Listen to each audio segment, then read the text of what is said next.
ಕೃತ್ತಿಕಾ, ಉತ್ತರ, ಉತ್ತರಾಷಾಢ ನಕ್ಷತ್ರ ಈ ಮೂರು ನಕ್ಷತ್ರಗಳಲ್ಲಿ ಯಾರು ಹುಟ್ಟಿರ್ತಾರೆ ಅವರು ಈ ಒಂದು ವರ್ಷ ಸ್ವಲ್ಪ ಸ್ಥಿಮಿತ ವರ್ತನೆಯನ್ನು ಮಾಡಿಕೊಂಡು ಜೀವನ ಮಾಡ್ತಕ್ಕಂಥದ್ದು ಒಳ್ಳೆಯದು. ಎಲ್ಲವೂ ಸ್ಥಿಮಿತದಲ್ಲಿದ್ದರೇ ಒಳ್ಳೆಯದು. ಯಾವುದು ಅತಿರೇಕಕ್ಕೆ ಹೋದರೂ ಒಳ್ಳೆಯದಲ್ಲ, ಅಥವಾ ಸೀದಾ ಸಾಧುವಾಗಿದ್ದರೂ ಒಳ್ಳೆಯದಲ್ಲ. ಹಾಗಾಗಿ ಕೃತ್ತಿಕಾ, ಉತ್ತರ, ಉತ್ತರಾಷಾಢ ನಕ್ಷತ್ರದವ್ರಿಗೆ ಇದೊಂಥರ ಮಧ್ಯಮ ಕಾಲಘಟ್ಟದ ವರ್ಷ ಅಂತಂದರೆ ತಪ್ಪಾಗಲ್ಲ. ಆದರೂ ಕೃತ್ತಿಕಾ ನಕ್ಷತ್ರದ ಈ ವೃಷಭ ರಾಶಿನಲ್ಲಿ ಬರ್ತಕ್ಕಂತಹ ಏನು ಪಾದಗಳಿದ್ದಾವೆ, ಹಾಗಾಗಿ ಆ ಕೃತ್ತಿಕಾ 2, 3, 4ನೇ ಚರಣದಲ್ಲಿ ಹುಟ್ಟಿರ್ತಕ್ಕಂಥವ್ರಿಗೆ ಇದೊಂದು ಸುಭೀಕ್ಷಕರವಾದಂತಹ ಒಂದು ವರ್ಷ ಅಂತಂದರೆ ತಪ್ಪಾಗಲ್ಲ. ಪರ್ಟಿಕ್ಯುಲರ್ ಆಗಿ ಈ ಕೃತ್ತಿಕಾ ನಕ್ಷತ್ರದ 4ನೇ ಚರಣದವ್ರಿಗೆ ಭಾಳ ಸಂಪತ್ಪ್ರದವಾದಂತಹ ಒಂದು ವರ್ಷ. ಉತ್ತರ ನಕ್ಷತ್ರದವ್ರಿಗೆ ಗುರುಬಲ ಅಷ್ಟಕ್ಕಷ್ಟೇ ಇದ್ರೂ, ಅದರಲ್ಲೂ ಸಿಂಹರಾಶಿಯ ಉತ್ತರ ನಕ್ಷತ್ರ, ಅದರಲ್ಲೂ ಫಸ್ಟ್ ಪಾದ ಉತ್ತರ ನಕ್ಷತ್ರ ಏನು ಬರುತ್ತೆ ಅವ್ರಿಗೆ ಗುರುಬಲ ಇರ್ತದೆ. ಉತ್ತರ ನಕ್ಷತ್ರದ ಈ 2, 3, 4ನೇ ಚರಣದಲ್ಲಿ ಯಾರು ಹುಟ್ಟಿರ್ತಾರೆ ಅವ್ರಿಗೆ ಅಷ್ಟಾಗಿ ಗುರುಬಲ ಇರೋದಿಲ್ಲ, ಮಧ್ಯಮ ಗುರುಬಲ. ಬಟ್ ಉತ್ತರಾಷಾಢ ನಕ್ಷತ್ರದ 1ನೇ ಚರಣದಲ್ಲಿ ಹುಟ್ಟಿರ್ತಕ್ಕಂಥವ್ರಿಗೆ ವಿಶೇಷ ಅನುಗ್ರಹ ಕೊಡ್ತಕ್ಕಂತಹ ಒಂದು ಗುರುವಿನ ಬಲ.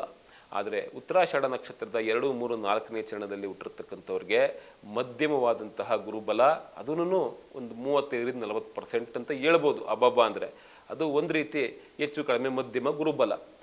ಒಟ್ಟಾರೆ ಈ 3 ನಕ್ಷತ್ರದಲ್ಲಿ ಹುಟ್ಟಿರ್ತಕ್ಕಂಥ ವ್ಯಕ್ತಿಗಳು ನೋಡಿ, ಈ ಏನಿದೆ ಈ 3 ನಕ್ಷತ್ರಗಳು, ಈ 3 ನಕ್ಷತ್ರಗಳನ್ನ ಆಳ್ತಕ್ಕಂಥ ಗ್ರಹ ರವಿಗ್ರಹ. ನೋಡಿ, ರವಿಗ್ರಹವೇ ಈ ವಿಶ್ವಾವಸು ನಾಮ ಸಂವತ್ಸರದ ರೂಲರ್.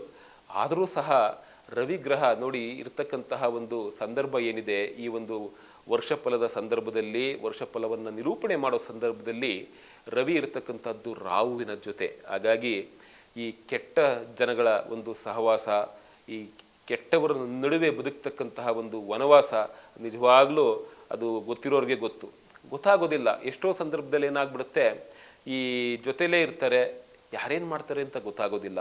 ಆದರೆ ನೀವು ಭಗವಂತನಲ್ಲಿ ಕೇಳ್ಕೊಬೇಕಾಗಿರೋದು ಏನು ಗೊತ್ತಾ, ನೀವು ಯಾರ ನಡುವೆ ಬೇಕಾದರೂ ಇರಿ, ನಿಮ್ಮಲ್ಲಿ ಒಂದು ಸ್ಥಿಮಿತವಾದಂತಹ ಒಂದು ಬುದ್ಧಿ ಇರಬೇಕು, ಸ್ಥಿಮಿತವಾದಂತಹ ಜ್ಞಾನಮಟ್ಟ ಇರಬೇಕು. ಆವಾಗ ನೀವು ಎಷ್ಟೇ ಕೆಟ್ಟ ಜನಗಳ ನಡುವೆ ಬದುಕ್ತಾ ಇದ್ರೂ ಭಗವಂತ ನಿಮ್ಮನ್ನು ವಿವೇಚನಾತ್ಮಕವಾಗಿ ನಡ್ಸ್ಕೊಂಡು ಹೋಗ್ತಾ ಇರ್ತಾನೆ ವಿನಃ ಅದು ಎಲ್ಲೂ ಹಾಳಾಗೋದಕ್ಕೆ ಅವಕಾಶ ಆಗೋದಿಲ್ಲ. ಸೊ ಗೊತ್ತಾಗದೆ ಹೋದರೂ ಗೊತ್ತು ಮಾಡ್ಕೊಂಡು ನಡ್ಕೋಬೇಕು, ಅದೇ ಜೀವನ. ಹಾಗಾಗಿ ಕೃತ್ತಿಕಾ ನಕ್ಷತ್ರದವರು, ಉತ್ತರ ನಕ್ಷತ್ರದವರು, ಉತ್ತರಾಷಾಢ ನಕ್ಷತ್ರದವರು ಸಾಮಾನ್ಯವಾಗಿ ಈ ರವಿಯ ಒಂದು ವಿಶೇಷ ಅನುಗ್ರಹಕ್ಕೆ ಒಳಪಡಬೇಕು ಅಂದರೆ ತಾವು ಆದಿತ್ಯ ಹೃದಯಂ ಪಠನೆ ಮಾಡಿ ಎವ್ರಿಡೇ ಸೂರ್ಯೋದಯಕ್ಕೆ ಅನುಗುಣವಾಗಿ ಅಲ್ಲಿಂದ ಒಂದು 2 ಗಂಟೆ 27 ನಿಮಿಷದ ಒಳಗಡೆ ಯಾರು ಆದಿತ್ಯ ಹೃದಯಮನ್ನು ಪಠನೆ ಮಾಡ್ತಾರೆ ಅವರಿಗೆ ಸಕಲ ಸಮೃದ್ಧಿ, ಸೌಖ್ಯ, ಸಂಪತ್ಪರಿತವಾದ ವಿಚಾರಗಳು ಎಲ್ಲವೂ ಸಹ ಸಿಗುತ್ತೆ. ಅದರಿಂದಾಗಿ ಅವರು ನೆಮ್ಮದಿಯಾಗಿ ಬದುಕ್ಬೋದು. ಹಾಗಾಗಿ ಈ ಕೃತ್ತಿಕಾ ನಕ್ಷತ್ರದವರು, ಉತ್ತರ ನಕ್ಷತ್ರದವರು, ಉತ್ತರಾಷಾಢ ನಕ್ಷತ್ರದವರು, ಈ 3 ನಕ್ಷತ್ರದವರಿಗೆ ಸೂರ್ಯ ಅಧಿದೇವತೆ. ಹಾಗಾಗಿ ಸೂರ್ಯನಾರಾಯಣ ಸ್ವಾಮಿ ದೇವರ ಆರಾಧನೆ, ಬಿಳಿ ಎಕ್ಕದ ಗಿಡಕ್ಕೆ ಪ್ರದಕ್ಷಿಣೆ ಮಾಡ್ತಕ್ಕಂಥದ್ದು, ಅದರಲ್ಲೂ ಭಾನುವಾರದ ದಿವಸ ಹಾಗೂ ಗುರುವಾರದ ದಿವಸ ನೋಡಿ, ನಿಮಗೆ ವಿಶೇಷವಾಗಿ ಆಗಿಬರ್ತಕ್ಕಂತಹ ಒಂದು ದಿವಸ ಗುರುವಾರ ಪರ್ಟಿಕ್ಯುಲರ್ಲಿ. ಅದರಲ್ಲೂ ಗುರುವಾರದಲ್ಲಿ ಯಾವತ್ತು ಈ ಉತ್ತರ ನಕ್ಷತ್ರ, ಉತ್ತರಾಷಾಢ ಅಥವಾ ಕೃತ್ತಿಕಾ ನಕ್ಷತ್ರ ಬರುತ್ತೆ ಅಂಥ ಸಂದರ್ಭದಲ್ಲಿ ಒಂದು ಹೋಗಿ ಈ ಒಂದು ಏನು ಬಿಳಿ ಎಕ್ಕದ ಗಿಡದ್ದು ಒಂದು ಸ್ಥಾನ ಇರುತ್ತೆ, ಆ ಸ್ಥಾನದಲ್ಲಿ ಆಲ್ಮೋಸ್ಟ್ ಎಲ್ಲ ದೇವಸ್ಥಾನಗಳಲ್ಲೂ ಬಿಳಿ ಎಕ್ಕದ ಗಿಡದ್ದು ಒಂದು ಸ್ಥಾನ ಖಂಡಿತವಾಗ್ಲೂ ಇರುತ್ತೆ. ಒಂದು ಕಟ್ಟೆ ಥರ ಮಾಡಿಟ್ಟಿರ್ತಾರೆ. ಸೊ ಆ ಕಟ್ಟೆನಲ್ಲಿ ಹೋಗಿ ಅಶ್ವತ್ಥ ಕಟ್ಟೆನಲ್ಲೇ ಇರ್ಬೋದು ಅಥವಾ ಸಪ್ರೇಟಾಗಿರ್ಬೋದು, ಸುತ್ತು ಒಂದು ಪ್ರದಕ್ಷಿಣೆ ಮಾಡ್ಕೊಂಡು ಬರ್ತಕ್ಕಂಥದ್ದು. 9 ಪ್ರದಕ್ಷಿಣೆ ಮಾಡೋದ್ರಿಂದ ಸಕಲ ಕಾರ್ಯ ಸಿದ್ಧಿ ಅಂತ ಶಾಸ್ತ್ರಗಳು ಹೇಳುತ್ತೆ. ಹಾಗಾಗಿ ಬಿಳಿ ಎಕ್ಕದ ಗಿಡಕ್ಕೆ 9 ಪ್ರದಕ್ಷಿಣೆಯನ್ನು ಮಾಡ್ಕೊಂಡು ಬರ್ತಕ್ಕಂಥದ್ದು, ಸಕಲ ಕಾರ್ಯಸಿದ್ಧಿಯುತವಾದ ವಿಚಾರಗಳು ನಿಮ್ಮ ಜೀವನದಲ್ಲಿ ನಡೆಯುತ್ತೆ. ಆದಿತ್ಯ ಹೃದಯಂ ಪಠನೆ ಮಾಡಿ. ಗುರುವಾರ ಅಥವಾ ಈ ಭಾನುವಾರದಲ್ಲಿ ಯಾವಾಗ ಈ ನಕ್ಷತ್ರಗಳು ಬರುತ್ತೆ ಆ ನಕ್ಷತ್ರದ ದಿವಸ ತಾವು ಎಲ್ಲಾದರೂ ಸೂರ್ಯನಾರಾಯಣ ಸ್ವಾಮಿ ದೇವರ ಒಂದು ದೇವಸ್ಥಾನಕ್ಕೆ ಹೋಗಿದ್ದು ಬನ್ನಿ. ಬೆಂಗಳೂರಿನಲ್ಲಿ ಭಾಳ ಹಳೆಯ ಒಂದು ವಿಶೇಷವಾದಂತಹ ಒಂದು ದೇವಸ್ಥಾನ ಇದೆ, ಹಳೆಯ ದೇವಸ್ಥಾನ, ಕೃಷ್ಣಾರೆಡ್ಡಿ ಕಾಲೋನಿ, ದೊಮ್ಲೂರಿನಲ್ಲಿ ಇರ್ತಕ್ಕಂಥದ್ದು.